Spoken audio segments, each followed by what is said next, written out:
Olá pessoal, meu nome é Lino e inicialmente eu não queria fazer vídeos, porém o grau de importância dessa matéria demanda. Tendo em vista que aqui no Brasil a gente não tem ainda nenhum youtuber que fale sobre JoJo, seria interessante ser o pioneiro sobre isso. O que vocês verão aqui será uma coincidência incrível. Ao assistir um Nerd Office do Jovem Nerd, em que eles fizeram uma lista de vilões, o Rodrigo Rodrigues, da Fundação Speedwagon, viu a menção de Kaiser Soze.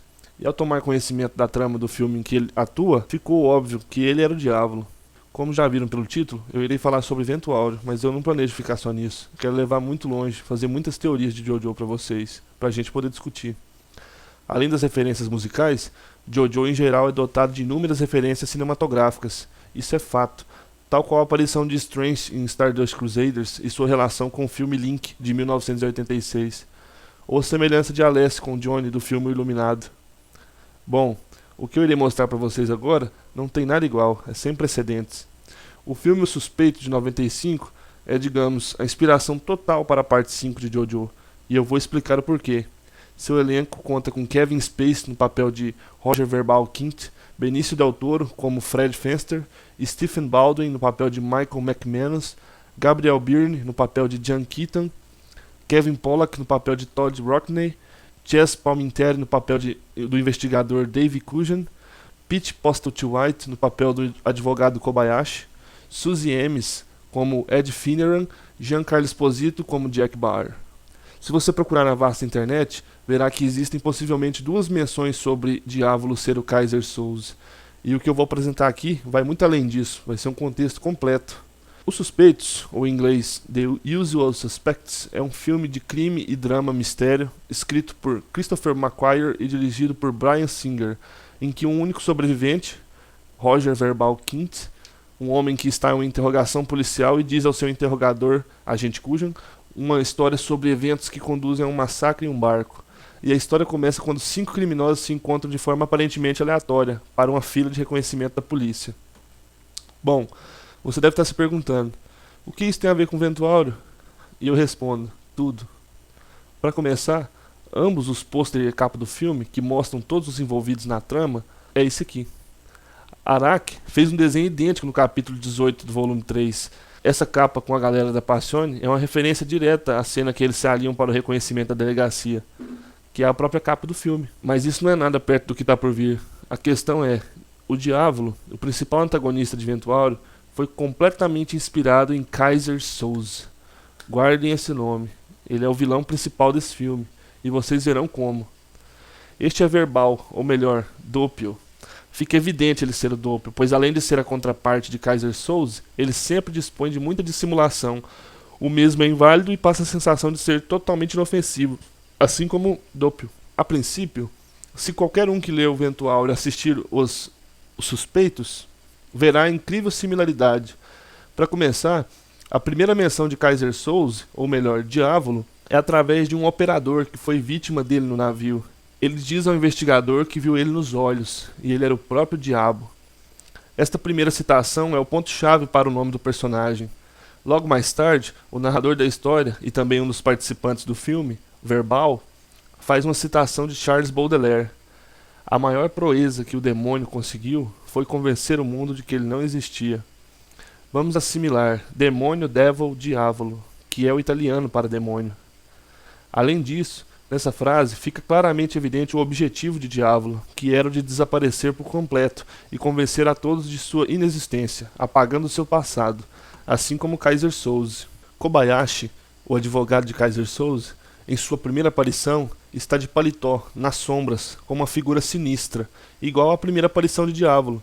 E se você notar, verá que essa sala é muito similar ao stand do Coco Jumbo, o Mr. President.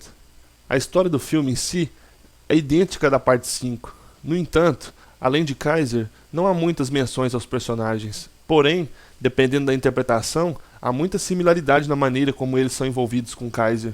Todos ali cometeram crimes sem saber quem eles estariam afetando. Eles eram ignorantes sobre com quem eles estavam lidando. Kaiser usa eles para seus propósitos, como forma de cobrar uma dívida. Só que eles são enganados. Na verdade, ele envolve eles por vingança e para proteger o legado dele, apagando seu passado. Pois além de Kobayashi, ninguém mais tinha acesso ao Kaiser. Assim como Kobayashi disse, Talvez um dia ele próprio poderia sucumbir, mas até então ele não fez. Ou seja, Araki construiu uma missão suicida para Passione exatamente como Kaiser fez no filme. E se você ligar os pontos, eles estavam em débito com o Diavolo também. Giorno matou Polpo. Eles aceitaram o tesouro do Polpo. Entendam que isso soa como uma afronta aos olhos de Diavolo. Eles já caíram na armadilha quando foram escoltar Trish Una, já que ele queria a morte dela para apagar seu rastro. Assim como os demais no filme, os suspeitos eram bandidos especializados, assim como o grupo de Giorno é. Por isso que a parte de Ventuário é uma das mais fortes já mostradas. Agora vocês devem estar se perguntando, e o Doppio? Sim, se há um Doppio, há um Diavolo. E são obviamente a mesma pessoa. Eles não compartilham de dupla personalidade como em Ventuário. Porém, você entenderá se assistir o filme. Ah, e tem mais. Se existe Diavolo e Doppio, deve ter um King Crimson também. E aí está. A inspiração para a criação do mesmo vem da frase dita por Verbal, um dos suspeitos, ao ser interrogado pelo policial, que pergunta: "Você tinha chance de atirar no Kaiser, por que não o fez? Estava com ele na mira." E é quando Verbal responde, com medo: "Olha para mim, quem atiraria no diabo pelas costas? E se eu errar?" Pois sim. Qual era mesmo o poder de King Crimson? Esta frase é o King Crimson em sua essência. A seguir, temos a parte do background, que é quando Kaiser Soze resolve sumir com sua identidade e ateia fogo em tudo, justamente igual a Diavolo. No fim do filme, temos a revelação visual, que é a mudança de Doppio para Diavolo. Se você estiver confuso, eu veementemente recomendo assistir esse filme, que não deixa a desejar para nenhum dos filmes de Quentin Tarantino. No entanto, ainda mais. Como eu disse, Kobayashi é o advogado de Kaiser Soze. Logo, quem seria a contraparte dele em Ventuário? Seria aquele cara de confiança de Diavolo, Nunzio Pericolo, que passa a missão suicida a Bruno, assim como Kobayashi passa a Keaton no filme. Kobayashi demonstra a mesma fidelidade e devoção por Kaiser, que Pericolo demonstra para com o Diavolo. Polpo se encaixaria perfeitamente em um traficante de drogas gordo, que é morto no estacionamento, pois foi a morte dele que engatilhou a missão suicida dos suspeitos, assim como a morte de Polpo engatilhou a ruína do grupo de Bruno. Na trama, Keaton, que é um dos suspeitos, é um policial que se tornou bandido, assim como Abatio, entenderam? No entanto, dada sua importância no filme, seria interpretado também como o Bruno, já que ele sempre está à frente de tudo, agindo como líder. No filme, Ed Fineran é a advogada namorada de Keaton. É interessante, já que ela é visualmente similar a Trish Una e foi usada no jogo de Kaiser por Kobayashi, assim como Trish foi. A similaridade é grande demais. McManus, outro dos suspeitos, foi muito profissional, seguindo suas ordens à risca e fazendo sempre um bom serviço. Sempre. E foi ótimo no gatilho. Certamente seria o equivalente ao guidomista. Fenster é visualmente semelhante a Giorno, e eu assimilei ele a Narância pelo simples fato dele ser o primeiro a morrer. Também tem o ponto dele ser um pouco ingênuo. O Kaiser Soze do passado é visualmente semelhante a Diavolo, na estatura, aparência do cabelo e físico. Agora vamos às datas. Segundo o IMDb, O Suspeitos foi lançado oficialmente em 15 de setembro de 95. No entanto, antes dessa data, ele já havia sido lançado em outros países. Os Suspeitos chegou ao Japão em 13 de abril de 96. Interessante? Vamos às datas de Ventuário. O volume 1 de Ventuário foi lançado em 11 de dezembro de 95.